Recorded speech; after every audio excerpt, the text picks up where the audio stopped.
Oke, shalom semuanya, halo semuanya teman-teman yang dimanapun teman-teman berada, balik lagi bareng sama podcast Komparem punya obrolan. Nah, seneng banget nih hari ini kita kembali lagi untuk ngobrol-ngobrol hal-hal yang menarik. Nah, tema kali ini sebenarnya cukup terlihat berat sepertinya, tapi sebenarnya menarik banget dan penting untuk kita obrolin. Seperti mungkin ada nanti di judul yaitu mental health. Nah, obrolan ini mungkin kita sering dengar kali ya, maupun kita sering ikuti di diskusi ataupun di obrolan lainnya. Tapi kali ini di Kompor akan bahas hal spesifik lainnya atau dari sisi lainnya tentang mental health sendiri. Oke, tanpa kita berulur waktu lagi, perkenalkan saya Abel dan saya bersama saya Yohanes Christian. Mungkin kita boleh kenalan kali ya, Bel ya. Ini ada dua rekan kita nih yang tampan dan yang cantik. Yang cantik dulu deh. Siapa nih namanya? Halo teman-teman, nama saya Meidi Evelina Muntu, biasa dipanggil Meidi Ayunda. Bisa aja. Ya. Oke, nih kawan-kawan. Kalau yang belum kenal Meidi ini dari komplek mana Meidi? Ambarapura. Oke, sekaligus mau perkenalkan nih yang tampan. Siapa nih namanya? Oke, halo, shalom semuanya. Shalom. Gua Kristiawanti Hartawanto, tapi panggil aja Wawa. Oke, thank you Kak Medi, Kak Wawan udah datang dan hadir di podcast Kompor hari ini. Dan hari ini kayak tadi kita bahas akan tentang mental health. Boleh nih kakak-kakak sebelumnya ada yang tahu gak sih dari Kak Medi maupun Kak Wawan, apa sih itu tentang mental health, atau mungkin kasih definisi mental health juga boleh banget. Mungkin dari Kak Wawan dulu. Oke, mungkin gue jawabnya dari secara umum kali ya. Kita kan taunya tentang kesehatan. Nah, kesehatan tuh sebenarnya setidaknya ada 3, yaitu dari kesehatan fisik, kemudian mental health atau biasa kita bahas tentang psikologis gitu ya bahasa Indonesianya, maupun secara sosial. Nah, mungkin sehari-hari kita ngelihatnya dari fisik aja kali ya. Maksudnya dalam kondisi pandemi gini apalagi, kita beli vitamin lah, kita ngejaga badan, kita olahraga dan lain-lain, yaitu fokusnya adalah soal fisik. Karena sebenarnya di samping itu ada ini nih yang akan kita bahas lebih lanjut, yaitu soal psikologis atau mental health. Emang nggak kelihatan sih, jadi orang mungkin bingung ya, ini tuh sebenarnya sehat-sehat aja atau mungkin ada yang salah. Mungkin karena itu ya kita akan ngebahas lebih lanjut di hari ini.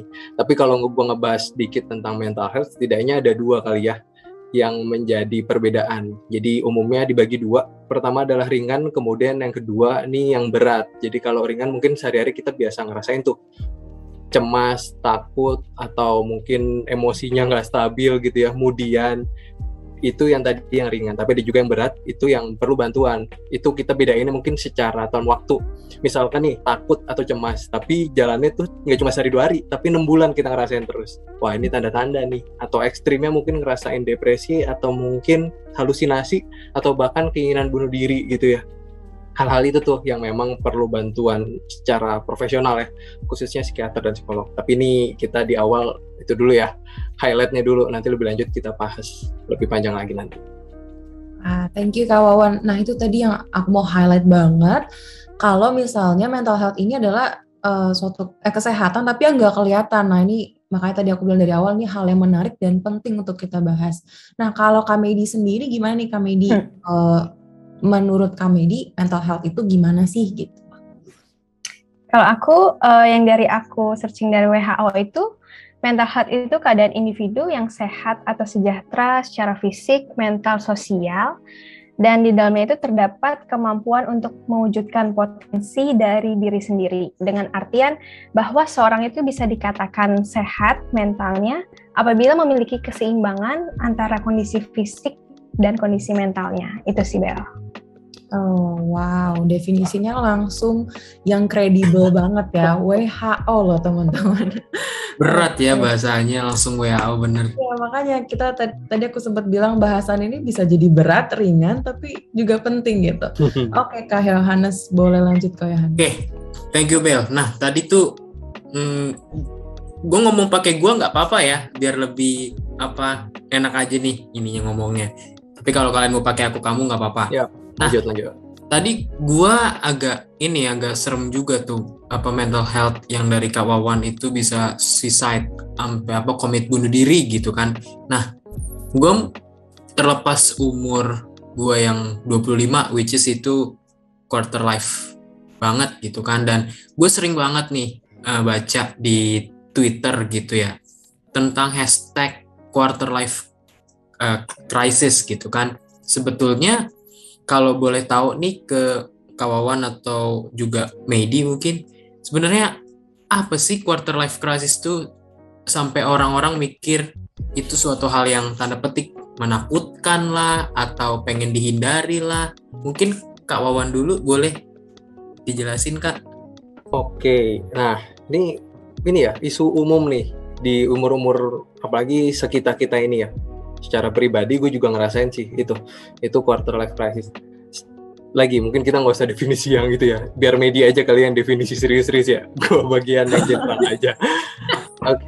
Secara umum sih quarter life crisis itu yaitu kita ya di usia 20-an ini tentang sebenarnya kita nggak ada apa-apa sih, sebenarnya lancar-lancar aja sehari-hari gitu ya, kayak gue rasain, gue sih aman-aman aja, syukurnya, puji Tuhannya adalah ya di kantor aman, kemudian sehari-hari puji Tuhan kesehatan fisik juga aman, keluarga juga aman gitu ya. Kayaknya sih kayak nggak ada halangan apapun, nggak ada masalah apapun. Tapi saat di luar itu, gue mulai mikirin nih, apakah hidup gue gini-gini aja ya? Kira-kira gue dilahirkan itu untuk jadi apa ya? Apakah memang seperti ini atau nanti saat gue tua atau apa, gue mau dipandang orang seperti apa ya? Hal-hal kayak gitu tuh. Atau lo memikirkan hal-hal yang mungkin sebenarnya hal-hal yang gak usah lu pikirin gitu. Tapi saat lu pikirin jadinya timbul tadi tuh. Mungkin bahasa Twitternya overthinking atau cemas gitu. Itu yang sebenarnya mungkin kita ngerasain ya. Dan dari sini sih sebenarnya kita bisa milih tuh. Kita mau tadi memusingkan hal-hal yang di depan tadi atau ngebahas soal masa lalu ya. Oh kayaknya dengan talenta gue yang sepertinya di usia 25 tahun ini belum terlihat. Entah ke depan jadi apa ya. Hal-hal kayak gitu. Kita sebenarnya bisa milih untuk tadi mau fokus ke depan, fokus ke belakang, atau fokus yang di titik ini aja. Mungkin itu Nes, singkat dari gue. Oke, thank you Kak. Nah, kalau boleh tahu lagi nih Kak, terkait quarter life crisis yang tanda petik tadi itu menakutkan. Kalau Kak Wawan sendiri, pernah nggak sih Kak mengalami atau berada di posisi itu? Kalau misalkan pernah tuh ya, gimana sih kakak overcome masalah quarter life crisis itu? Oke, jadi gue pun juga berusaha untuk mencari tahu ya sebenarnya yang gue rasain ini sebenarnya apa gitu. Dan tadi kalau di gue mungkin sebenarnya luas ya, tapi yang dirasakan gue adalah tadi mempertanyakan banyak hal di usia sekarang gitu. Ini sebenarnya ada buruknya tadi, bikin khawatir, cemas dan lain-lain, dan ada baiknya sebenarnya agar lu nggak salah langkah gitu ya ke depan ya, dengan lu mendefine di usia-usia sekarang. Nah, cara overcome-nya banyak hal, tapi yang gue rasa atau yang mungkin gue bisa bagikan teman-teman, gue pernah baca di suatu buku, mungkin teman-teman juga pernah baca, judulnya Filosofi Teras. Ini menarik, jadi di situ ngebahas soal filosofi gitu ya, dia kan filsuf gitu, tapi ada satu bahasan topik yang menarik, judulnya tentang dikotomi kendali. Jadi intinya tadi ya, mungkin banyak hal, intinya hidup itu dibagi dua, ada hal yang bisa lo lakukan, ada hal yang itu di luar kendali lo. Nah, kita mau fokus yang mana? Mungkin hal yang di luar kendali itu banyak hal ya, misalkan kita macet, atau ini kita bagi Zoom, jaringan tiba-tiba rusak, atau kita lemot, atau gimana jaringannya, atau mati lampu, itu kan hal-hal yang nggak bisa kita apain gitu ya. Atau bahkan pendapat orang misalkan, itu mungkin hal yang mubani tapi kita nggak bisa ngapain, itu ada aja gitu ya. Tapi di samping itu kita ditawarin untuk melihatnya ada hal-hal yang sebenarnya bisa lo atur, yaitu misalkan persepsi lo tadi. Daripada lo musingkan banyak hal yang emang lo nggak bisa ngapain, lebih baik gue fokus dengan titik yang sekarang aja. Masa lalu nggak bisa dirubah, masa depan masih menjadi misteri dan ya kita nggak tahu ke depan akan jadi apa. Ya lebih baik fokus di titik aja, titik ini aja nih. Sekarang yang lo ada di depan lo lakukan sebaik mungkin. Itu sih Nes, jadi emang membatasi diri aja ya, daripada mikir yang macam-macam kemana-mana. Kalau ngomongin tadi kan membatasi diri gitu ya kan, manusia itu kayaknya makhluk sosial yang suka bersosial, dengar kiri kanan. Tapi yang gue heran, kalau misalkan gue ingat waktu zaman SMA atau kuliah kayak gitu kan, itu kayaknya terlihat happy-happy aja gitu. Apakah quarter life crisis ini memang terbentuk karena opini yang orang lain ciptakan sendiri, sehingga timbul ke diri sendiri, oh iya gue belum mencapai target ini, sehingga dia ikut tuh ikut-ikutan tanda petik, jadilah timbul quarter life crisis yang dia ciptakan sendiri. Kalau begitu, ada benarnya nggak sih Kak kalau menurut Kak Wawan? Oke, tadi sih karena ini cukup general ya, jadi banyak banget nih, luas banget penyebabnya. Tapi mau gue bilang dasarnya adalah mungkin soal fase ya. Gini, itu kita ini di fase-fase yang cukup menarik. Kenapa? Mungkin tadinya kita sekolah, mungkin semuanya sudah terprovide gitu ya, semuanya udah aman-aman aja. Tiap hari, sekarang sekolah, besok sekolah, dan lain-lain, weekend kosong, libur, tanggal merah pasti libur gitu ya. Sedangkan kita di usia-usia sekarang mungkin udah agak random nih. Kita diberikan tuntutan juga untuk tadi, mungkin ada yang dituntut soal pasangan hidup, mungkin ada yang dituntut untuk lanjut kerja atau pilihan S2 gitu. Pilihannya bukan soal besok bawa tas apa atau seragam apa, tapi sekarang banyak banget pilihannya, lebih luas lagi. Artinya banyak banget nih emang hal yang perlu dipikirin. Termasuk tadi, kalau kita ngeliatin ke kiri kanan, kayaknya usianya sama, tapi kok pencapaiannya jauh ya, gitu. Walaupun kita nggak ngeliat ya, mungkin di belakangnya effortnya lah atau privilege yang dia punya ya, tapi kadang kita ngeliatnya yang oke-nya aja, walaupun kayaknya hidup orang nggak ada yang selalu oke ya, tapi kan kadang kita ngeliatnya yang oke-nya aja, itu yang mungkin membuat kita lebih terbeban. Menarik nih Kak, karena tadi kan bisa luas konteksnya. Nah, kalau gue pribadi ya, gue tadi teringat nih, dari konteks gue aja, gue punya murid nih, ini agak sharing dikit gak apa-apa ya. Gue punya murid private gitu. Dia ini usia 16 beranjak ke 17. Nah, gue agak heran ke dia, kenapa seusia mereka ini pada akhirnya terjangkit juga, tanda petik terjangkitnya nih ya seusia 25-an, quarter life crisis juga. Apakah memang krisis ini sendiri yang quarter life crisis ini mulai menjangkit ke orang-orang yang bukan hanya umur 25 tapi juga ke mulai remaja awal, atau memang gimana sih Kak ini? Karena menurut gue ini general banget sih ya, bukan hanya umur yang 25-an aja, tapi juga remaja sekarang kayaknya remaja awal udah mulai merasa krisis. Apa itu beda klasifikasi krisisnya mereka dengan umur 25 atau basically sama? Boleh tahu nggak Kak? Yap. Untuk jawab itu tentu perlu ini ya, informasi lebih lanjut ya. Trigger orang kan kadang-kadang beda. Tapi yang mau gue jawab adalah nggak bisa dipungkiri dengan media sekarang, sosmed sekarang, apalagi misalkan di Instagram ya, dengan mudah lu membandingkan diri lu dengan orang lain. Kalau dulu mungkin zamannya soal kita nggak tahu tetangga kita punya sepeda apa enggak, udah kita kayak gitu aja ya. Tapi sekarang dengan sosmed, tiba-tiba orang di Bali kita bisa ngeliat, padahal itu kita nggak kenal, itu selebgram aja gitu ya, lagi di Bali gitu. Menurut gue sekarang lebih ke karena tadi exposure-nya banyak gitu ya, di media banyak, apalagi bahkan berita-berita yang kurang baik pun juga makin mudah kita akses gitu ya. Dengan hal-hal tadi ya, banyak banget stresor-stresor yang di luar yang mungkin menjadi ngefek ke diri kita. Gitu sih, itu yang mungkin membedakan ya. Kalau dulu mungkin 17 tahun kita belum mikir hal kayak gitu, tapi entah kenapa anak zaman sekarang seperti itu. Mungkin itu ya, generasi yang emang udah geser, jadi ya perbedaannya di situ. Iya benar, kalau ingat zaman gue dulu umur 17 itu ya main futsal gitu, nggak ada yang mikirin apa sih itu Instagram, insecure gitu-gitu. Ya gue cuek-cuek aja gitu kan, happy-happy gitu. Tapi ngelihat mulai sekarang gitu kan, adalah yang stres gitu kan, masih remaja, kadang heran aja gitu. Mungkin memang benar sih ada sangkut paut dengan exposure tadi dari media-media sosial. Kalau gitu nih Kak, apa yang bisa Kak Wawan pelajari nih kalau dari masalah-masalah yang ini? Kita ngomongin tadi tentang yang usia-usia 25, terus kita turun lagi ke yang remaja awal. Habis yang bisa kita pelajari atau Kak Wawan bisa share tentang pelajaran ini ke kawan-kawan yang ada di rumah, Kak?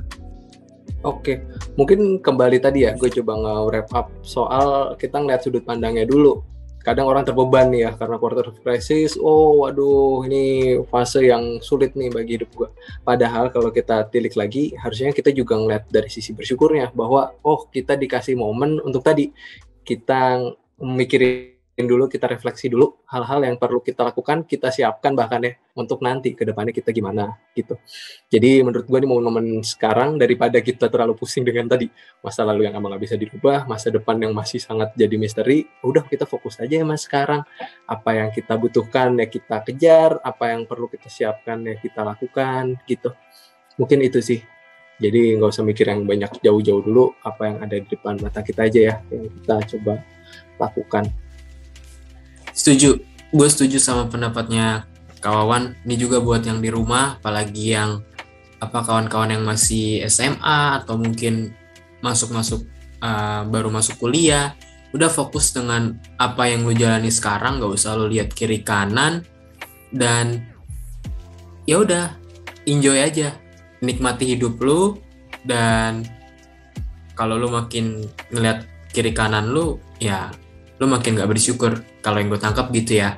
Nah sekarang kita mau ngomongin ini nih kawan-kawan, tentang pertemanan toxic. Coba mungkin Abel bisa nih nanya-nanya ke Medi nih. Silakan Abel. Oke, thank you Kak Yohanes. By the way, thank you banget Kak Wawan. Bahasannya keren banget tadi. Mungkin teman-teman juga ada yang belum dengar tentang quarter life crisis gitu kan. Tadi Kak Wawan udah sharing dan juga jelasin apa yang dia pelajari, apa yang dia alamin juga, dan itu menarik banget. Tadi rada-rada ke distract sedikit pas Kak Wawan bilang fokus satu titik, jadi ingat lagunya Via Valen. Rada Asian Games ya. Iya.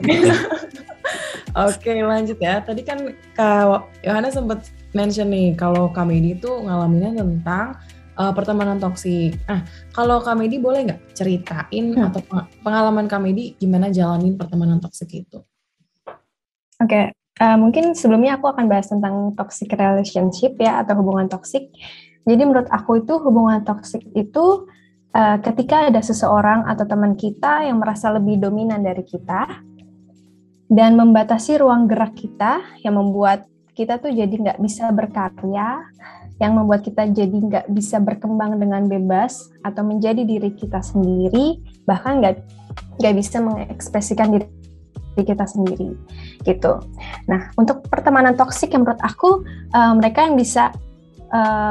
yang membuat kita bisa mereka yang memanfaatkan kita, terus kita tuh jadi terbeban kalau misalnya berteman dengan dia, terus mereka yang melelahkan jiwa kita, melemahkan kita, bahkan seringkali mereka bisa menyesatkan kita. Itu kalau menurut aku yang pertemanan toksik itu. Oke. Kalau secara umum sebenarnya kita tahu pertemanan itu kan hubungan dua arah ya. Hubungan apapun itu kan dua arah, komunikasi selalu dua arah. Nah mungkin kalau yang aku dapat dari pertemanan toksik sendiri itu banyaknya lebih berkorban tuh satu sisi aja gitu. Yang satu sisi inginnya menerima terus, yang satu sisinya lagi harus memberi gitu kan. Sedangkan pertemanan itu nggak kayak gitu. Semua hubungan kayaknya nggak kayak gitu, harus ada menerima dan memberi gitu. Nah kalau dari case-nya Kak Medi sendiri, tadi kan Kak Medi sempat mention kalau satu sisi aja gitu yang terbebani. Nah kalau Kak Medi berarti posisi yang mana nih? Aku yang terbebani. Oke, nah terbebaninya tuh seperti apa sih Kak? Apa ada rasa ditekan atau disudutkan atau dan sebagainya gitu? Jadi mungkin aku boleh sharing sedikit ya untuk teman-teman semua. Boleh banget. Dan disclaimer lagi, ini bukan berarti aku menyudutkan seseorang, tapi aku sharing dengan apa yang aku alami saat itu gitu ya. Jadi aku punya teman dekat. Jadi kita udah berteman cukup lama, teman baik gitu ya. Tapi dari selama aku berteman dengan dia itu, yang aku pelajari bahwa dia itu nggak bisa melihat orang lain, even teman dekatnya sendiri tuh berhasil atau better dari dia gitu. Dia selalu sirik dengan kayak, ih kok lo bisa sih kayak gitu. Terus dia mempunyai cara apapun untuk bisa menjatuhkan temannya sendiri. Jadi dia selalu meremehkan orang, kayak misalnya nih kita membuat satu event gitu ya, pasti kan kita minta pendapat kan ke teman kita, menurut lo gimana ya, ini gimana gitu ya. Tapi dia orang yang kayak, emang lo bisa apa gitu, lo kan nggak bisa gini, udahlah nggak usah banyak gaya lah segala macam, kayak gitu. Nah itu yang membuat aku kayak kenapa ya mikir gitu, kenapa ya kok dia bisa kayak gini ya. Cuman saat itu aku pun nggak mau memperpanjang, karena menurut aku ya udahlah emang dia sifatnya kayak gitu ya. Jadi nggak mau diperpanjang sampai akhirnya aku pun juga berharap bahwa dia akan berubah dengan sendirinya gitu. Nggak aku doang yang merasakan, teman-teman aku pun juga merasakan hal yang sama seperti aku. Terus hal itu yang membuat aku jadi nggak percaya diri sama diri aku. Aku nggak bisa mencintai diri aku sendiri, aku selalu gelisah, cemas, karena selalu memikirkan kata-kata dia. Nah, itu yang membuat mental aku down, kayak gitu. Wow, itu pertemanan yang cukup rumit ya sebenarnya. Nah, kalau boleh tahu Kak Medi, pertemanannya berjalan berapa lama kah? Kurang lebih, nanti lebih tahuan nih teman apa nih. Jangan. Oh ya guys, oke. Cukup lama. Cukup lama. Nah, berarti selama kalau yang mungkin boleh sharing ataupun enggak juga nggak masalah, selama kakak menerima perlakuan itu, aku bilangnya perlakuan karena kan itu jatuhnya jadi membuat merendahkan kakak, kayak tadi kakak bilang juga sempat jadi nggak percaya diri gitu kan. Nah, selama kakak diperlakukan seperti itu oleh teman dekat kakak sendiri, respon pertama yang kakak buat saat itu apa? Maksudnya respon pertamanya misalnya, oke, nggak apa-apa, aku ngalah gitu, misalnya kayak gitu. Iya, pokoknya dari setiap perlakuan dia ke aku, karena aku kan mikir kayak ya mungkin karakter orang beda-beda gitu ya, mungkin dia emang punya karakter yang seperti itu, jadi aku memaklumi karakter dia. Jadi aku kayak ya udahlah, biasa aja, nanti juga akan berubah dengan sendirinya gitu.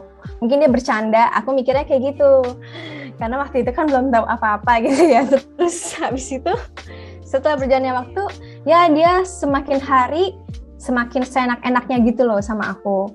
Nah, itu yang jadi aku down sih sebenarnya.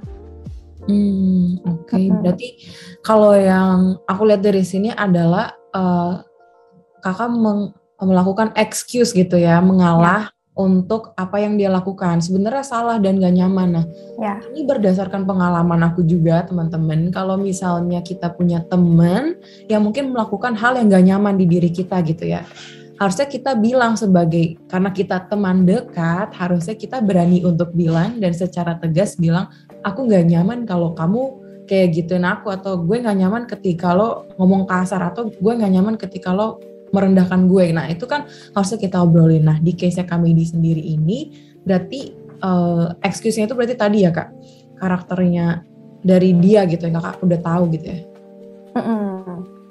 Nah, setelah itu apakah ada perubahan setelah kakak merasa, aduh kayaknya bisa nih berubah gitu?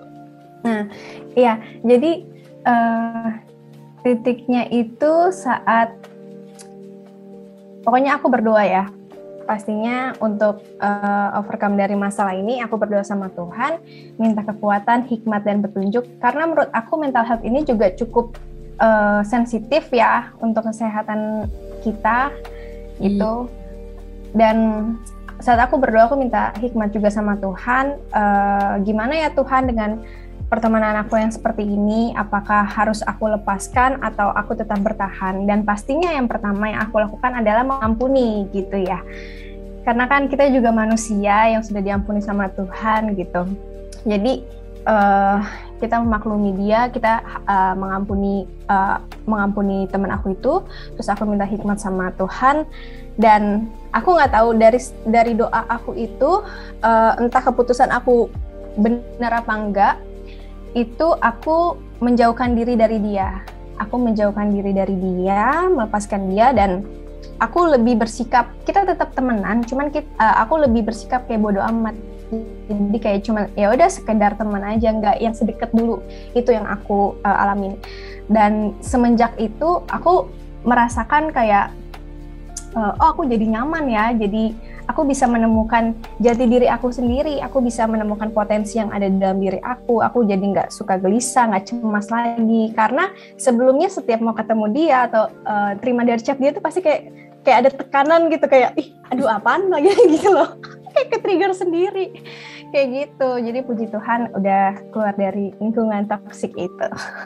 Wow, luar biasa loh Kak Medi, terima kasih banyak. Dan berarti apa yang Kak Medi secara spesifik belajar dari hubungan pertemanan toksik ini? Ya mungkin kalau misalnya dari aku, kita boleh berteman dengan siapapun, tapi kita juga harus bijak dalam memilih teman gitu ya.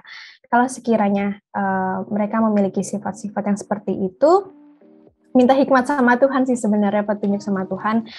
Apakah harus dilepaskan atau enggak? Tapi kan kita juga nggak tahu ya, yang mereka lakukan sama kita itu ada sebab akibat pastinya kan. Entah misalnya mereka punya sakit hati dengan orang lain yang akhirnya melampiaskan ke kita juga nggak tahu kan, kayak gitu. Dan kalaupun misalnya ada orang-orang yang mungkin gue mau curhat cerita nih tentang masalah gue segala macam, lebih baik juga kita mendengarkan gitu untuk bisa membantu mereka untuk menyembuhkan dari masalah mereka, kayak gitu.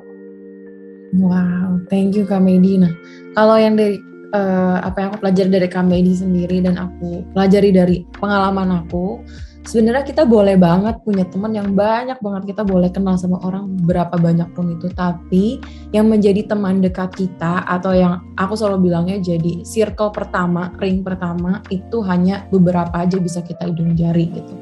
Kenapa? Karena nggak semua orang yang kayak tadi Kak Medi, mungkin ada teman-teman yang emang nggak bisa menerima kita gitu ketika kita maju, ketika kita lebih bisa di depan gitu. Ada beberapa teman-teman yang nggak mau dukung, ada teman-teman yang jadi kompetitor gitu.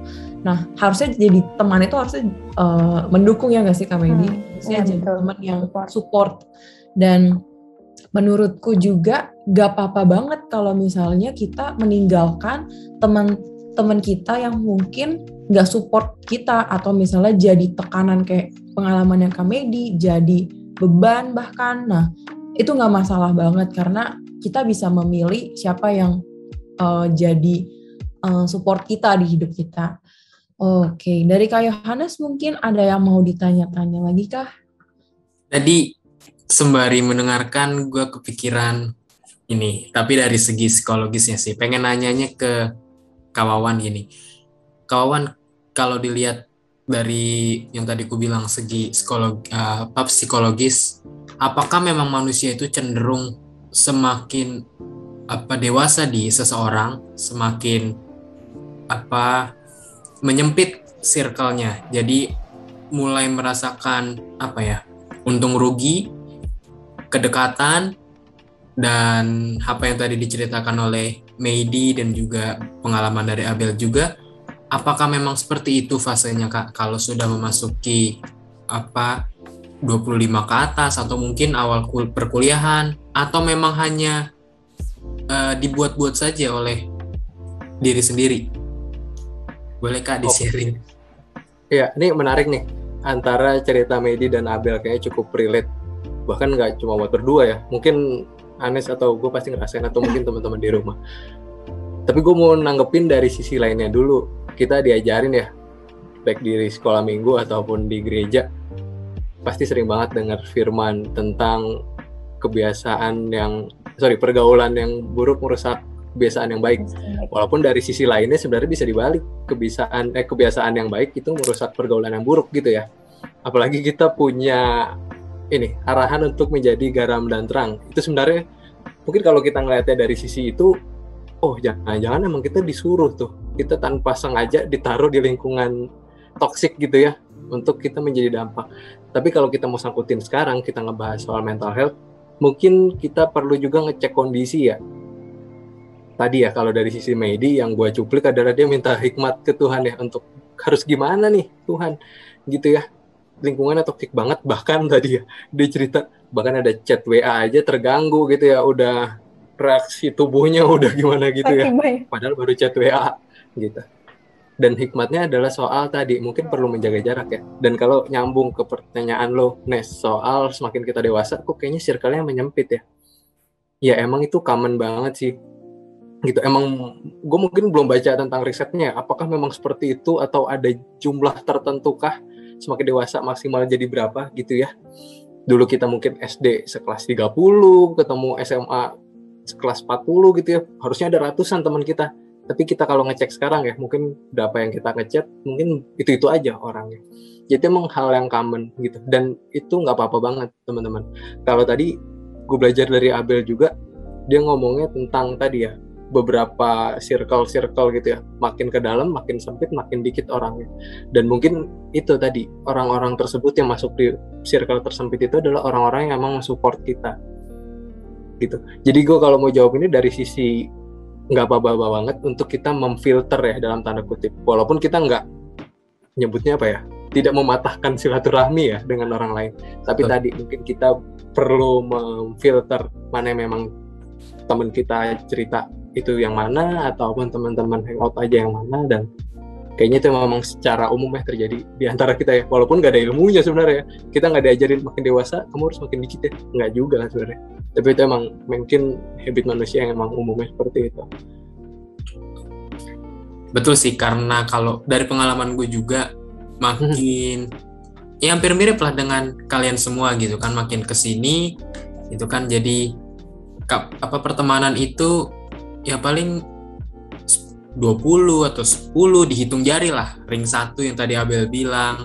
Terus juga yang gue sesali juga, misalkan di Instagram followersnya misalkan ribuan, tapi belum tentu kita kenal 1000 orang gitu kan, kita belum tentu bersilaturahmi juga dengan mereka, mungkin kita lupa. Jadi ya yang bisa gue petik adalah kita perlu filter juga sih, benar kata Kak Wawan. Dan kalau ngomongin ini juga mental health ya, kayaknya perlu juga nggak sih Kak Wawan, kalau tadi kan kita ngomongin yang exposure tadi, gue tuh ngerasa gini ya, gak tahu teman-teman di rumah sama atau tidak, semakin kesini tuh makin males buat main sosial media kayak gitu, makin males dengan hiruk pikuknya sosial media gitu. Bukan karena ada musuh tanda petik, tapi menurut gue juga kesehatan mental itu perlu dijaga dari sosial media sih. Karena menurut gue pribadi, gue udah berhasil nih, kawan-kawan gue berhasil gak main IG lagi, kurang lebih itu udah bulanan lah. IG-nya masih ada, belum di disable gitu, karena kan di situ ada murid juga gitu kan, mungkin bisa jadi portofolio juga di situ buat orang lain yang melihat.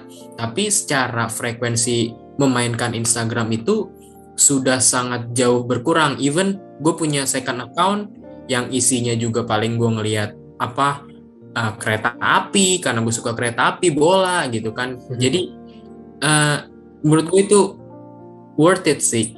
Kalau lu merasa insecure, ya udah lu disable aja, paling mainstreamnya gitu ya, paling ekstrimnya itu lu disable aja Instagram lu, atau lu hapus itu media sosial lu.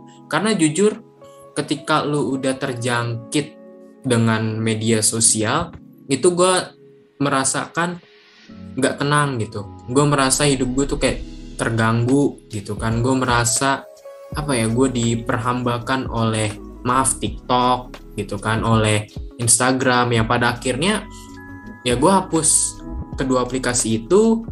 Mungkin orang bertanya gitu ya, kok lu nggak update sih, kuper lu gitu kan. Ya tadi kembali lagi, perlunya filter gitu kan, tutup telinga aja mau mereka bilang apa, yang penting kan kita menjaga kesehatan. Gue menjaga kesehatan mental gue kayak gitu. Memang negatifnya gue nggak tahu, misalkan kabarnya Medi gimana nih gitu kan. Mungkin Medi seringnya update-nya di IG gitu. Misalkan Abel nanya, kayak mana si Medi baru dari Bali. Oh iya gitu. Kok gue nggak tahu ya? Ada di mana? Iya ada di IG gitu ya. Mungkin gak enaknya begitu. Tapi menurut gue secara mentally itu akan lebih sehat sih. Itu dari gue ya, gitu. Nes, sebelum lebih lanjut, gue malah kepo nih dari berbulan-bulan ya. Apa sih signifikannya yang dirasain bedanya antara mungkin berhari-hari biasa main IG terus tiba-tiba nggak ada gitu? Apa perbedaan signifikannya? Perbedaan signifikannya adalah pertama paling utama adalah gue nggak overthinking. Gue nggak overthinking, gue nggak jealous. Misalkan melihat orang lain pacaran gitu kan, wih rich banget pacarannya ya, misalkan ke resto-resto yang terkenal, foto bareng pacar gitu kan, bisa traveling, hangout sama teman, sementara gue ya di rumah gini kan, mematuhi pemerintah, di rumah aja gitu kan. Jadi satu, enaknya nggak overthinking, enaknya nggak jealous, dan jadi apa ya, gue kalau nggak salah ada tuh buku Seni untuk Belajar Bodo Amat, gue waktu itu pernah baca gitu, dan gue jadi pribadi yang bukan dalam arti gue jadi cuek ya dengan sekeliling, enggak, tapi gue merasa happy, gue tidak terbeban tuh kan, gue tidak terintimidasi dengan hal-hal yang tadi itu, jadi gue merasa lebih enjoy aja gitu kak, meskipun akhirnya gue cuma lihat WA aja ya, dan itu pun ya kalau gue boleh buka di sini, WA pun gue kadang seringnya kalau udah weekend itu balesnya lama, atau kalau sudah jam, gue kan guru ya, pulang sekolah tuh jam 3, udah gue mulai meminimalisir WA itu, pembukaan WA. Bukannya gue menolak misalkan ada panggilan tugas, enggak, tapi gue menjaga mental sih, karena udah seharian kerja, gue udah lelah dikejar ini itu, belum ngadepin murid yang tugasnya nggak dikerjakan gitu kan. Jadi menurut gue lebih happy sih kak, kayak gitu, lebih happy. Nggak tahu kalau kawan-kawan yang di rumah begini, kalau menurut gue coba deh itu, lu wah top deh buat gue pribadi ya, mungkin bisa gue sharing ke kalian. Oke, emang secara umum ada dua sih kalau gue ngeliat teman-teman juga ya, Nes maupun Abel atau Mei. Pertama adalah ya tadi udah sosmed freedom gitu kali ya. Kayak Nes, ada yang memang sekarang posisinya adalah adiksi, atau dia nggak nyadar aja. Kayak TikTok kan itu nggak ada batas ya. Kita scroll tiba-tiba jam 2 malam, tiba-tiba jam 3 gitu. Ya itulah emang kenyataannya gitu. Bahwa sebenarnya kita bisa ngebatasin, karena apalagi kalau ngeliat dari sisi waktu ya. Tadi mungkin kalau dari Anes ngeliat sisi psikologisnya ternyata mengganggu dan lain-lain. Tapi dari sisi waktu aja, yang harusnya lo bisa ngapa-ngapain, di sini lo nggak kerasa berjam-jam di depan TikTok, IG dan segala macamnya. Tapi balik lagi nih, kalau kita ngebahas yang belakang tadi, termasuk gue juga nge-disclaimer juga bahwa tadi mungkin kita ngebahas soal filter ya. Tapi tadi gue yakin dan percaya sosmed dibuat tidak hanya untuk buruk-buruknya, tapi sisi baiknya gitu ya. Tadi kita mungkin ada, misalkan Anes followersnya ribuan ya, dan mungkin agak aneh atau terlihat kurang ini ya, smooth kalau tiba-tiba ngechat, "Woi, apa kabar lo?" gitu. Tapi dengan adanya IG story itu banyak banget tuh dipakai. Gak cuma interaksi ya, atau modus-modus kan biasanya banyak juga di IG story gitu ya. Itu jadi salah satu hal yang bisa kita nge-reach nih teman-teman kita gitu ya. Nggak cuma yang circle ring 1, tapi juga ring 2, ring 3 gitu sih kalau dari sisi positif. Wow. Mungkin Abel nih yang belum cerita nih dari tadi nih. Aduh. Iya bener nih Abel nih. Aku udah cerita loh tadi yang bareng sama Kak Medi. Hampir sama loh sebenarnya gitu. Mungkin aku boleh kita move on kali ya Kak. Tapi aku sebelum kita move on, aku review sebentar. Kalau tadi yang dari Kak Wawan kita cerita tentang quarter life crisis, gimana setiap orang punya fase-fasenya sendiri, dan gimana kita laluin fase-fase itu, ya kita tetap fokus apa yang kita kerjakan di sekarang atau di depan yang paling dekat gitu.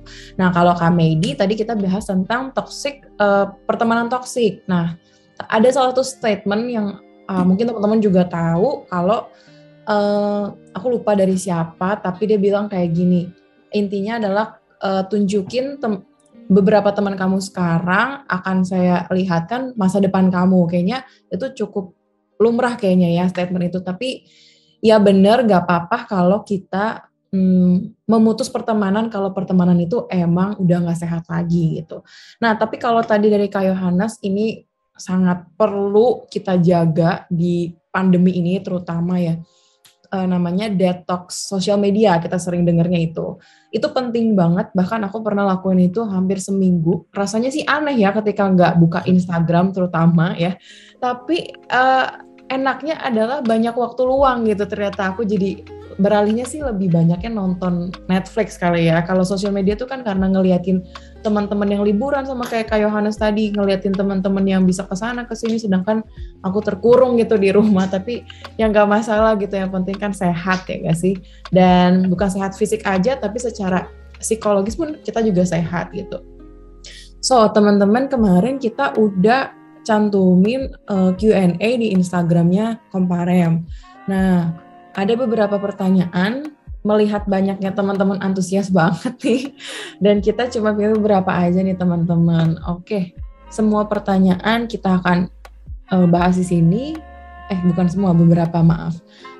Yang pertama nih, gimana cara kasih tahu ke orang tua kalau kita tuh butuh ke psikolog atau psikiater tanpa dibilang kamu tuh cuma kurang ibadah aja?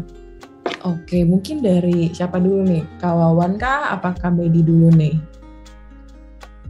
Oke, mungkin gue dulu ya. Nanti silahkan kalau mau nambahin. Ini nggak cuma orang tua sih. Kayaknya common banget ya untuk kita ya. Maksudnya tadi, itulah kenapa mungkin Komparem hari ini ngebahas soal mental health ya. Karena tadi mungkin nggak semua aware ya tentang itu. Taunya kesehatan tuh fisik aja, dan itu untuk generasi kita aja mungkin nggak terlalu aware ya, apalagi generasi-generasi yang lain gitu ya, khususnya generasi atas kita, baby boomers ataupun orang tua dan lainnya. Artinya emang common seperti itu. Tapi kalau menurut gue ngeliat dari sisinya, walaupun dari sini mungkin kita nggak bisa ngeliat ya, dia se-urgent apa nih untuk ke psikiater atau psikolog gitu. Kalau menurut gue, kalau memang udah urgent banget, silahkan langsung berangkat aja. Karena sebenarnya makin mudah kok diakses zaman sekarang untuk ke psikolog maupun psikiater. Boleh nyebut brand nggak ya? Intinya kalau di aplikasi misalkan Halodoc, itu tuh ada. Terus misalkan di puskesmas, itu juga ada teman-teman. Ataupun mungkin di saluran-saluran rumah sakit atau nakes terdekat itu juga ada. Dan kalau ngomongin harga, mungkin dipandangnya juga mahal, jadi jangan. Oh, nyatanya enggak. Misalkan tadi ya, di Halodoc ataupun aplikasi lainnya itu mungkin sekitar 50-70 aja. Ataupun di puskesmas itu cuma sekitar 10-20 ribu. Bahkan BPJS kita itu udah mengcover, dan artinya bisa 0 rupiah. Dan gratis guys gitu. Maksud gue, mungkin banyak banget yang kita beranggapan ke psikiater atau ke psikolog mahal, ntar takut, ntar banyak pertemuan jadi berkali-kali deh, tiba-tiba atau gue sakit apa, gue jadi bakal dirawat panjang, sedangkan mungkin gue belum ada budgetnya. Tadi kita sudah di cover dengan BPJS contohnya, itu bisa mengcover kita secara full gitu. Kalau tadi dilihat dulu sih urgensinya separah apa, dan mungkin kita perlu memisahkan ya antara kerohanian dengan tadi sisi psikologis atau fisiknya, karena ini sebenarnya nyambung teman-teman. Tapi kadang-kadang orang jadi ini nih, oh lu kurang beribadah aja kali, oh lu kurang percaya aja. Padahal pada kenyataannya mungkin kita spiritualnya nggak masalah, kita gereja, kita kebaktian hadir terus, tapi memang ada hal-hal yang perlu diselesaikan. Kan psikologis tuh luas banget ya.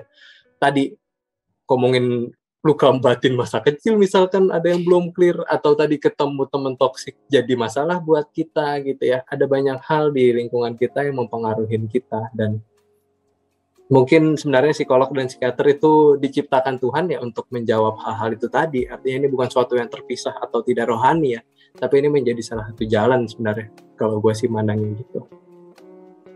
Wow, thank you Kak Wawan. Kalau dari aku sendiri sih kayaknya nanggepinnya kalau untuk yang satu ini, teman-teman kalau misalnya tadi kan ada yang bisa dipisahin ya, kalau dari kawan ada yang urgent banget bisa langsung ke psikiater gitu. Tapi kalau ada yang merasa bisa di-sharingin ke teman lingkungan sekitarnya, boleh banget. Makanya kita dibilang tadi bahasan kita pertama, penting banget kita punya lingkungan yang pertama atau circle yang pertama atau ring yang paling terdekat gitu loh, untuk kita bisa cerita ini. Karena misalnya kita bisa cerita terbuka sama teman-teman terdekat, itu bisa meminimalisir penimbunan dalam diri kita. Tapi trauma pun nggak mungkin bisa sembuh sebegitunya ya. Maksudnya secepat itu gitu, secepat kilat. Aku yakin trauma yang ada di kita itu emang butuh proses gitu, dan salah satu obatnya adalah apa? Kita bercerita gitu. Kalau dari Kak Medi atau Kak Yohanes gimana nih untuk pertanyaan ini? Medi dulu atau gimana? Lanjut ke Yohanes dulu. Oke, Kak Yohanes. Kalau aku ya, sebenarnya aku juga pernah merasakan seperti ini kayak gitu. Di sini langsung dicap, jangan ngada-ngada deh gitu, aneh-aneh aja kamu kayak gitu kan. Terus tapi waktu itu gue memberanikan diri ke pendeta guys, memberanikan diri ke pendeta, dan itu pun sempat dicap ngapain sih ya tadi yang di awal itu.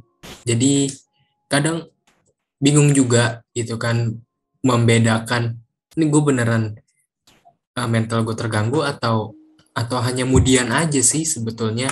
Tapi pada akhirnya gue ke pendeta bukan ke psikolog kayak gitu. Dan menurut gue kalau memang ring 1 itu belum bisa kalau gue kemarin itu merasakan belum ngena, ya udah gue ke pendeta, memberanikan diri ke situ, meskipun terlepas dari orang tua bilang kurang ibadah lah, imanmu cetek lah atau apalah, ya udah lanjut kayak gitu. Kalau gue lanjut situ, pahami diri lu, karena kesehatan mental itu menurut gue sih number 1. Jadi menurut gue kayak gitu.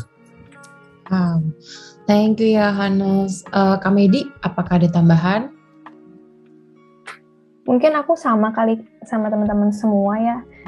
Terutama juga yang udah disampaikan sama Kak Wawan, tergantung dari urgensinya masing-masing. Kalau misalnya kita dibilang ibadah, ya kita tetap ibadah, berdoa. Cuman wajar nggak sih kita kasih tahu ke orang tua untuk butuh ke psikolog? Ya kalau menurut aku wajar sih, karena kesehatan mental itu kan benar-benar sensitif banget ya. Dan orang-orang juga jarang banget aware dengan kesehatan mental saat ini gitu. Jadi lebih baik dikomunikasikan sama orang tua.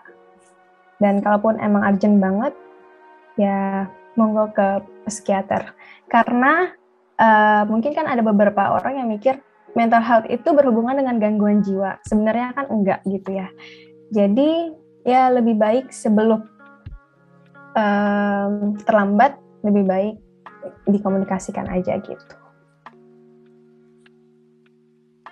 Tapi kalau dari gue pribadi, kalau nambahin ini pengalaman pribadi juga, menerangkan ke orang tua yang mana rata-rata itu boomers gitu kan, yang mungkin mereka apa sih mental health, yang tadi seperti Medi bilang, kamu gak gila kok, pasti konotasinya orang dengan gangguan jiwa gitu kan. Jadi sulit juga menerangkan ke mereka kayak gitu, terutama misalkan mental health ini bisa mengganggu juga loh kalau misalkan kita mengejar impian, kita belajar full, dan ketika misalkan kita sudah mencapai, kita ingin udah mengutarakan nih, mau refreshing dong gitu kan, karena agak mentalnya tuh pengen fresh gitu, refresh gitu, tapi orang tua selalu nimpalin, udahlah ngapain sih, udah di rumah aja, ngapain kayak tidur gitu. Jadi kalau sakit mentalmu nggak kenapa-napa juga. Nah itu yang sebenarnya mungkin perlu edukasi juga kali ya, pelan-pelan ngomong ke orang tua kalau liburan itu juga bagian dari jiwa yang perlu dibebaskan, perlu ditentramkan, dan perlu di recharge lagi. Kalau menurut gue ya, ini yang agak tantangan buat kita untuk ngomong ke orang tua. Tapi kalau orang tua yang open minded, paham dengan hal seperti itu, ya mungkin tidak seberat dengan kawan-kawan yang memiliki orang tua yang belum memahami secara menyeluruh apa itu mental health. Yap, setuju Nes. Makanya mungkin jangan langsung dijudge ya, bahwa orang tuaku nggak sayang aku nih, aku ada masalah malah digituin gitu ya. Tapi mungkin tadi ya soal edukasi yang mungkin belum secara merata. Makanya oke banget nih kita bahas, semoga ya dengan orang nonton ini nantinya bisa lebih aware lah soal mental health ini. Wow. Oke, lanjut. Kita ada pertanyaan selanjutnya. Iya. Oke, Kak Yohanes mungkin boleh bacain, Kak Yohanes? Iya, nih ada pertanyaan kedua nih. Terus yang kedua ini, kalau ya kita menolak capek, bakal ngaruh nggak sih Kak atau kawan-kawan ke diri kita sendiri, berpengaruh ke mental health kita nggak sih kalau kita menolak rasa capek? Aku agak memahami apa konteks kalimatnya tuh agak perlahan-lahan. Coba mungkin kawan atau Medi mungkin memahami. Mohon maaf ya yang menulis ini, no offense. Ya, mau siapa dulu nih? Mungkin Kak Medi dulu kali ya. Ya mungkin Medi, coba Medi. Kalau dari aku, menolak capek bakal ngaruh ke mental health.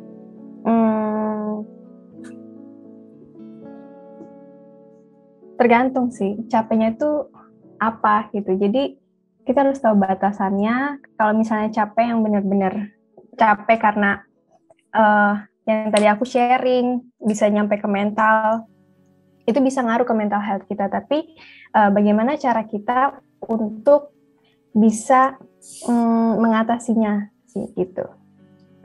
Oke. Lanjut. Thank you Kak Medi. Mungkin Kak Wawan?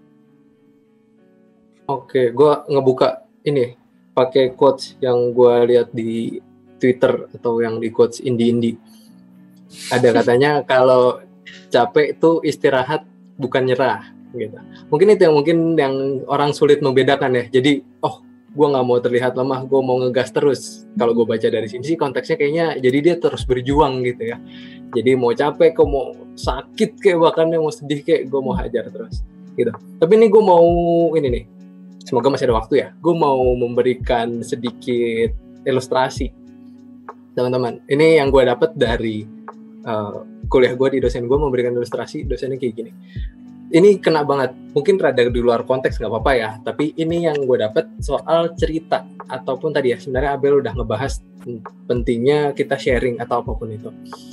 Jadi gini, kita ngebahas capek. Nih gue di sini ada beberapa kertas, kelihatan deh ya, kelihatan layar kertas. Jadi ini simpelnya adalah kita hidup, misalkan tangan kita itu kayak gini gitu ya. Gak usah diikutin teman-teman, nggak apa-apa, gue aja. Jadi kayak kita tuh selama hidup tangan kita tuh kayak gini. Gue contohin ke diri gue deh ya. Gue sekarang dalam posisi bekerja di suatu perusahaan sebagai HR. Simpelnya gue itu bagian ngerekrut orang. Jadi kayak mahasiswa baru atau apapun direkrut untuk masuk ke kantor. Dan juga gue people development, artinya orang yang udah masuk dikasih training dan lain-lain. Tugas gue secara umum 2 itu. Nah, daily rutinnya berarti misalkan gue ke kantor itu let's say naik motor di jalan berangkat macet gitu ya. Berarti macet itu suatu hal yang melelahkan, suatu hal yang bikin stres. Kita taruh tangan, tadi gue kayak gini kan ya, kita taruh satu kertas, yaitu macet. Terus di kantor baru duduk dipanggil sama bos gue, dikasih banyak tugas, ditambahin lagi stresornya. Terus tadi udah banyak tugas, gue mau ngerjain, ternyata isinya di kantor tuh full rapat-rapat. Jadi nggak ada waktu, terus numpuk-numpuk kan. Terus pas ngerekrut orangnya nggak datang, atau gue ngetrainingin orangnya malah susah diatur gitu ya. Jadi full numpuk tinggi gitu ya. Di sini mungkin nggak kelihatan ya. Ini pokoknya numpuk tinggi. Bisa dibayangkan ini sehari gue sebagai seorang pekerja pagi sampai sore di hari Senin misalkan. Belum di Selasa, Rabu, Kamis, Jumat. Belum ini di bulan Oktober, belum November, Desember, ataupun yang lalu-lalu, Juni, Juli, dan lainnya. Ini baru 2021, belum tadi, mungkin 2020, 2019, artinya bisa dibayangkan ya, sekarang aja dalam sehari tumpukan gue segini, sedangkan kemarin-kemarin mungkin udah setinggi apapun itu, gitu. Lanjutnya adalah soal gimana kita nih, dengan tumpukan yang banyak ini, kita ngebagi, bisa tadi, kalau lu capek sebenarnya lu bisa taruh dulu untuk istirahat, atau lu bisa, salah satu contohnya ya udah tadi sharing, artinya lu ngebagi ini hal yang numpuk tadi, bisa ke circle lu ataupun mungkin teman-teman dekat atau keluarga, atau misalkan dengan berdoa atau lu kesaksian gitu ya. Karena kadang-kadang jangan sampai ini terlalu numpuk, teman-teman berusaha, tadi gue cuma dimarahin doang kok, gue cuma macet doang kok. Tapi itu saat numpuk-numpuk dengan semua cerita kita, one day bisa aja kita bisa capek banget, karena capek kan bertahun-tahun begini ya tangannya. Bisa juga meledak tiba-tiba gitu. Jadi untuk mengurangi hal-hal itu sebenarnya teman-teman bisa tadi mengurangi hal itu. Jadi kalau menjawab ke konteks tadi, ya oke, silakan teman-teman untuk ngegas terus karena produktif itu penting ya. Tapi tadi hati-hati nih, kita perlu refleksi juga nih. Kira-kira baterai gue atau tangan gue udah sepegel apa ya? Betul banget kawan, aku setuju banget. Kita aja secara fisik dituntut oleh medis 7-8 jam sehari untuk tidur ya nggak sih? Minimal 5 jam lah ya gitu. Tapi coba anak-anak kuliah sekarang, contohnya aku gitu ya. Ya kalau tidur berapa? Kalau lagi masa-masa ujian akhir 4 jam itu sebuah hal yang luar biasa. Tapi balik lagi gitu loh. Kalau tadi Kak Wawan sempat mention produktivitas kita, ya gak ada salahnya kita untuk beristirahat gitu. Tandanya capek ya berarti kita sudah cukup produktif untuk melakukan kegiatan kita gitu. Makanya ada rasa capek dan kayaknya gak ada salahnya untuk balik lagi kita istirahat. Kak Yohanes mungkin ada tambahan kah? Kalau dari pengalaman lagi ya, kalau misalkan udah merasa capek bekerja, maksudnya ada freelance atau nyari tambahan, jangan jadi satu sisi dari segi rohani, jangan jadi hamba uang juga sih. Kalau dari segi gue ya, jangan jadi hamba uang, karena gue ngerasain, gue merasakan getol banget nyari, itu kan nyari, dan makin kesini, tahu ya apa karena kelamaan di rumah gitu, jadi fisik mulai tidak sekuat dulu sebelum pandemi, tapi itu hanya excuse aja ya. Tapi gue merasakan jadi capek gitu. Gue jadi capek karena pagi gue di sekolah, siang sampai sorenya itu gue inget gue nge-push untuk ngajar les bahasa Inggris gitu kan, sampai kadang malam gitu. Dari segi ininya sih memang ya yang gue dapat puji Tuhan gitu. Tapi makin kesini kayaknya gue perlu mengatur hidup gue, mengatur jam gue supaya gue satu sisi tidak diperbudak, tanda petik diperbudak dengan uang, ya kan? Karena uang itu tidak dibawa mati kan guys. Jadi ya sesuai takarannya, jangan lu nge-push diri lu untuk jadi tanda petik kaya raya, karena kaya raya itu percuma kalau lu sakitan, kalau lu nggak bahagia, uang lu akan habis dan itu habis dalam sekejap. Jadi nikmati aja porsi yang mana badan lu ini kuat, apapun itu rezekinya ya udah syukuri aja. Kalau dari gue gitu sih Bel. Oke, thank you ya Pak Yohanes. Kita beralih ke pertanyaan selanjutnya. Mungkin ini bisa jadi pertanyaan terakhir kali ya. Iya. Oke.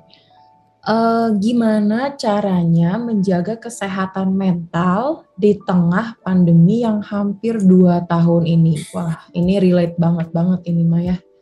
Boleh mungkin kayak Wawan lagi, yuk Kak. Oke, balik lagi sih soal aware ya. Gini, jadi kita perlu tahu kita tuh nyamannya apa, sukanya apa gitu. Kalau secara pribadi, mungkin gue juga sharing sedikit ya. Gue kira gue bakal nyaman dengan posisi sekarang, maksudnya WFH full, terus juga karena isolasi mungkin yang lain, waduh nggak bisa keluar dan lain-lain. Gue tipe orang yang sebenarnya di kamar aja cukup nyaman gitu ya.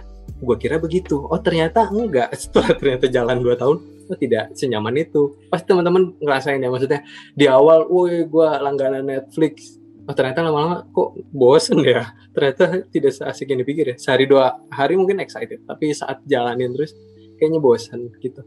Nah ini ternyata kita perlu menemukan sih hal-hal kayak tadi gitu. Dan banyak banget sebenarnya stresor malah kalau di kamar doang gitu ya, kayak aduh nggak ketemu teman dan lain-lain. Dan salah satu caranya adalah soal tadi nge-reach teman-teman kita ya sebenarnya. Ini tergantung dengan posisi teman-teman sebenarnya. Mungkin tadi gue sempat cerita tentang pentingnya kita untuk sharing. Tapi di sisi lain sebenarnya kalau kita cukup settle ya, cukup stabil, kita diberikan anugerah secara fisiologis saja. Telinga 2, mulut 1. Artinya kita diharapkan lebih banyak mendengar. Dan tadi mungkin dengan kita nge-reach teman-teman kita nanyain kabar gitu ya, bersosialisasi, itu bisa jadi salah satu caranya sih untuk kayaknya nggak terlalu terkotak di kamar kita aja. Gitu sih yang gue pikirin, bahwa kita perlu untuk saling lebih produktif dan lain-lain, dan salah satu caranya dan cukup efektif dan cukup ini juga ya, ngebantu orang lain juga, yaitu tadi kita bisa bersosialisasi sih. Kan sekarang udah cukup gampang ya dengan WA, story IG tadi ya, dan lain-lain.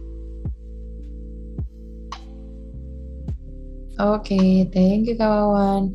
Oke, kalau dari aku sih, kalau gimana caranya menjaga, kayaknya tadi sih sama hal yang kita suka gitu ya. Kegiatan yang kita suka di rumah, ya walaupun di awal-awal kayaknya bukan aku aja, kayaknya orang-orang yang senang bersosialisasi, karena aku senangnya rame-rame, senangnya ngobrol gitu ya, senangnya hangout, terus tiba-tiba dikurung gitu di rumah gitu kan. Itu sebenarnya stres banget. Tapi ya caranya adalah gimana keep up sama teman-teman adalah ya gunakan Zoom gitu. Gunakan Zoom, gunakan apalagi platform lainnya untuk saling catch up gitu loh. Selain itu juga aku malah jadi explore diri aku lagi di rumah, melakukan hal-hal yang biasanya nggak sempet gitu kalau kita lagi banyak kegiatan offline gitu kan. Kayak misalnya buat sesuatu, kreasi apa gitu, karena aku suka melakukan crafting, jadi biasanya aku seneng banget kreasi dan bersihin kamar, lebih bersih lagi dan lain sebagainya. Bahkan aku ngecat kamar aku gitu kan. Jadi ada hal-hal baru yang aku lakukan gitu selama pandemi. Nah kalau Kak Meidi gimana nih Kak Meidi caranya? Ya kalau aku juga sama, paling sama teman-teman menemukan hal-hal yang positif, mengembangkan talenta kita, mengembangkan potensi yang ada dalam diri kita untuk jadi lebih baik, terus berkarya, dan pastinya bersyukur sama Tuhan dengan apapun yang kita jalani, apapun yang kita alami. Kita percaya pasti Tuhan akan berikan yang terbaik. Mungkin ada rencana Tuhan dan maksud Tuhan yang baik. Ketika Tuhan izinkan COVID ini datang untuk kita jadi harus WFH di rumah, terus pokoknya kerja semuanya harus dari rumah, harus jaga kesehatan segala macam. Mungkin ada maksud Tuhan yang baik di balik semuanya itu. Jadi kita harus lebih banyak bersyukur dalam segala hal itu sih. Ya, setuju banget. Kita bisa lihat dari sisi yang lainnya, jangan sisi negatifnya aja. Sisi positifnya adalah kita lebih, menurut aku sih mungkin bangun hubungan sama Tuhan ketika di rumah ini jadi lebih intim harusnya ya. Yes. Tapi ada beberapa mungkin yang jadi lebih renggang atau misalnya jadi lebih nggak bersyukur, atau ya punya orang-orang beda-beda fasenya. Tapi aku yakin di fase yang ini Tuhan mau ngajarin kita masing-masing tuh beda-beda gitu. Kalau Kak Meidi ngajarinnya tadi lebih banyak bersyukur, apa yang dapetin hal sekecil apapun gitu. Mungkin Kak Wawan atau Kak Yohanes beda-beda dan aku juga beda juga gitu. Oke, kita lanjut ke Kak Yohanes. Gimana caranya nih kalau Kak Yohanes? Kalau gue ya, kalau misalkan tadi nyambung dari yang Kak Wawan tadi yang pandemi selama 2 tahun itu, yang pertanyaan itu, menurut gue penting juga kalau lu pengen nangis, itu kan nangis sendiri. Menurut gue itu gak apa-apa sih, karena itu salah satu cara untuk melepaskan detox yang menghambat diri lu, karena nangis itu bikin lega men gitu. Ya yang kalau gue sih lebih enak lagi kalau lu berdoa, lu ngobrol curhat sama Bapa di surga gitu kan, lu nangis di situ gak masalah kayak gitu, karena biarpun lu laki-laki sekalipun ya gak apa-apa nangis gitu. Bukan berarti seperti lagu gitu kan, laki-laki itu tak boleh nangis gitu. Tapi ketika ada satu momen tertentu ya udah lu nangis aja. Mungkin kalau lu nangis depan orang lain, orang banyak ya mungkin aneh gitu ya. Tapi kalau lu di depan Tuhan atau di depan circle utama lu ya nggak apa-apa. Tunjukkan memang lu manusia biasa yang lemah, yang butuh masukan. Tapi juga ingat guys, kalau dari gue ya, jangan juga berharap lebih dari manusia, karena berharaplah lebih hanya kepada Tuhan. Menurut gue gitu, untuk menjaga iman lu tetap kuat, tetap positive thinking, tetap juga mental lo health, dan semua terjaga dengan baik. Wow, thank you Kak Mantap. Yohanes. Emang benar, kalau misalkan kita mau mengungkapkan perasaan kita dengan nangis, dengan apapun itu boleh banget kan, nggak ada yang larang juga gitu kan ya. Dan yang tadi yang terakhir, kalau misalnya kita emang mau menjaga, yaitu balik lagi bangun hubungan sama Tuhan itu penting banget. Dan mungkin ada tambahan lagi kah dari kakak-kakak yang lainnya? Dari Kak Wawan dulu. Oke, kalau untuk pertanyaan tadi aman sih. Dari gue udah Aman, cukup menjawab kita. Udah. Oke, kalau gitu. Oke, teman-teman, Kak Yohanes, mungkin pertanyaannya kita tutup sampai sini kali ya. Ya, ini udah banyak nih requestnya, tapi kita tampung ada 4 lah ini yang mewakilkan kawan-kawan Komparem yang 10 juta orang itu. Oke, untuk menutup podcast kali ini, obrolan kita kali ini kayaknya nggak ini kalian nggak lengkap kalau kita nggak dapet, mungkin dari Kamedi atau Kawawan boleh kasih dong Ya, closing statement ya. Closing statementnya buat teman-teman. Dari Kak Wawan dulu. Oke, gue dulu ya. Ini deh, gue kasih bocoran nih tentang psikologi. Mungkin banyak orang yang tertarik dengan psikologi itu sebenarnya ngapain sih atau belajar apa sih gitu ya. Gue kasih bocoran tentang yang gue pelajari di awal-awal, semester awal. Itu ada yang menarik, yaitu tentang individual differences. Ini termasuk ngobrol apa yang tadi ya. Artinya kita itu berbeda nih. Kita sama kakak kita atau adik kita beda, bahkan yang kembar pun beda gitu ya. Maupun sekarang nih ya, mungkin ada yang tes MBTI sama-sama INTJ atau kode-kode lainnya gitu ya. Ataupun mungkin sama-sama Gemini, sama-sama Taurus. Tapi tadi yang gue pelajari adalah adanya individual differences, artinya masing-masing kita beda.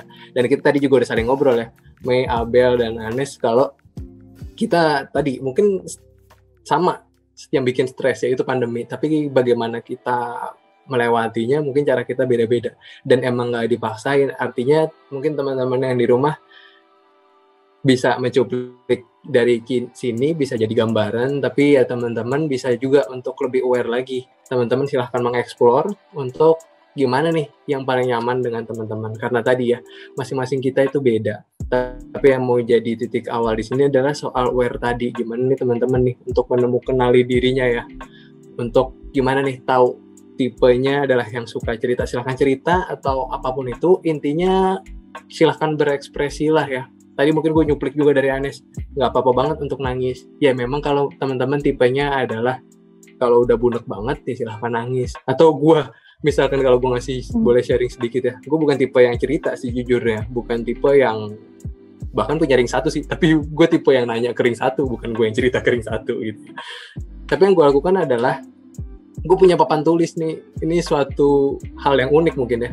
Gue punya papan tulis di kamar, yaitu mungkin kadang gue bunek, dan gue rasa dari pengalaman gue adalah ternyata bunek itu saat gue penuh aja otaknya, tapi giliran kita mencoba menuliskan ya, ternyata masalahnya simple kok, tapi ada hal-hal lain aja nih yang menyelubungi jadi bunek aja kepala. Itu versi gue, tapi tadi karena kita punya individual differences, silahkan teman-teman mengeksplor diri teman-teman. Dan tadi kalau memang teman-teman rasa butuh bantuan tadi ya, bahkan untuk layanan entah itu psikiater atau psikolog gitu ya, itu nggak lebih mahal dari boba ataupun kroffel yang biasa kita jajan. Jadi silahkan akses aja. Mungkin itu dari gue. Oke, langsung Kak Medi mungkin. Oke, kalau tadi Kak Wawan udah menjawab dari sisi psikolog, kalau aku mungkin dari rohaninya ya. Jadi kalau dalam kita menjalani